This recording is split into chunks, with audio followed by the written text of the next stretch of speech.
maintenant, on est dans une situation où c'est ce que vous dites qui renforce l'extrémisme. Quand vous dites que l'immigration pose un problème, il faut aussi parler des avantages de l'immigration.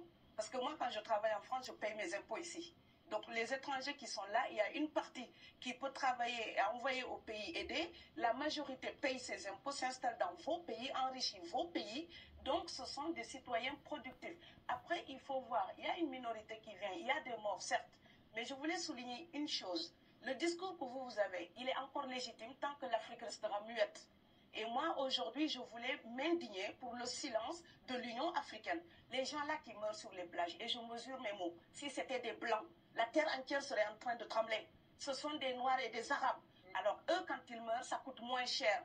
Ici, j'étais venue en 2008 et j'avais dit, l'Union européenne, avec ses flottes de guerre, avec son économie, je vous dis une chose, si on voulait attaquer nos pays ici en Occident, il y aurait des moyens de se défendre. Donc si on voulait sauver les gens dans l'Atlantique, dans la Méditerranée, on le ferait. Parce que les moyens qu'on a mis pour Frontex, on aurait pu les utiliser pour sauver les gens. Mais on attend qu'ils meurent d'abord. C'est à croire que le laisser mourir est même un outil dissuasif. Et je vais vous dire une chose, ça ne dissuade personne. Parce que quelqu'un qui part et qui envisage l'éventualité d'un échec, celui-là peut trouver le péril absurde et donc l'éviter. Mais celui qui part pour la survie, qui considère que la vie qu'il a à perdre ne vaut rien, eh bien celui-là, sa force est inouïe, parce qu'il n'a pas peur de la mort. C'est exactement pourquoi il faut pourquoi votre discours, il faut sauver l'Afrique et sauver l'Europe. Vous ne pourrez pas rester comme vous ne resterez pas comme des poissons rouges dans la forteresse européenne. La crise actuelle nous a démontré ça. Au jour d'aujourd'hui, l'Europe ne sera plus jamais épargnée tant qu'il y aura des conflits ailleurs dans le monde. L'Europe ne sera plus jamais opulente tant qu'il y aura des carences ailleurs dans le monde. On est dans une société de la mondialisation où un Indien gagne sa vie à Dakar, un Dakarois gagne sa vie à New York, un Gabonais gagne sa vie à Paris, que ça vous plaise ou non, c'est irréversible. Alors trouvons une solution collective ou bien déménager d'Europe parce que j'ai l'intention de rester.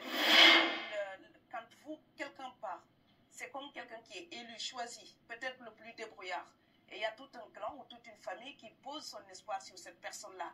Monsieur, là, je vous vois bien habillé, bien nourri. Si vous étiez affamé chez vous, peut-être que votre famille serait ravie d'imaginer que vous pourriez aller gagner de quoi faire vivre les autres. Donc c'est aussi une solidarité qui est en œuvre. On laisse partir quelqu'un, on compte sur lui. Vous allez me laisser terminer. Et Schengen, entre guillemets Schengen, ça me permet d'être invité aux Pays-Bas, monsieur, donner des conférences dans vos universités. Quand ils trouvent que mon cerveau est convenable, là, ils l'utilisent. Par contre, ils sont embêtés à l'idée d'avoir mon frère, qui n'est pas aussi diplômé que moi et qui pourrait avoir peut-être envie de travailler dans le bâtiment. Donc, vos pays deviennent schizophrènes. On ne peut pas trier les gens comme ça avec les étrangers utiles et les étrangers néfastes. Et la deuxième chose que je veux dire aussi, c'est que les Européens, là, on voit des Africains qui viennent, d'accord? Ce mouvement, ce déplacement de population, on le voit. Mais on ne voit pas le mouvement des Européens allant vers les autres pays. Alors celui-là, c'est le mouvement des puissants. Ceux qui ont l'argent, ceux qui ont le bon passeport.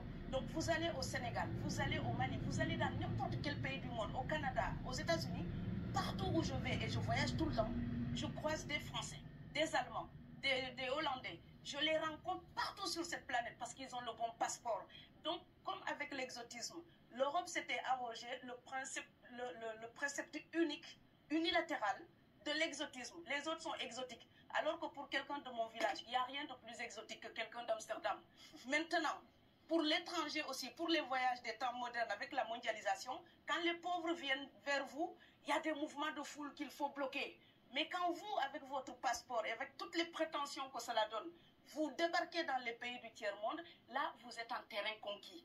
Donc, on voit les pauvres qui se déplacent, on ne voit pas les riches qui investissent dans nos pays.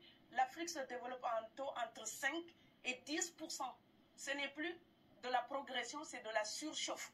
Sauf que quand des pays du tiers-monde se développent et qu'ils n'ont pas les moyens pour gérer tout ça, il faut une ingénierie, il faut une formation, il faut des populations pour installer une démocratie. Là, cette surchauffe-là, vous avez besoin qu'on reste dominé pour servir de débouché à l'industrie européenne.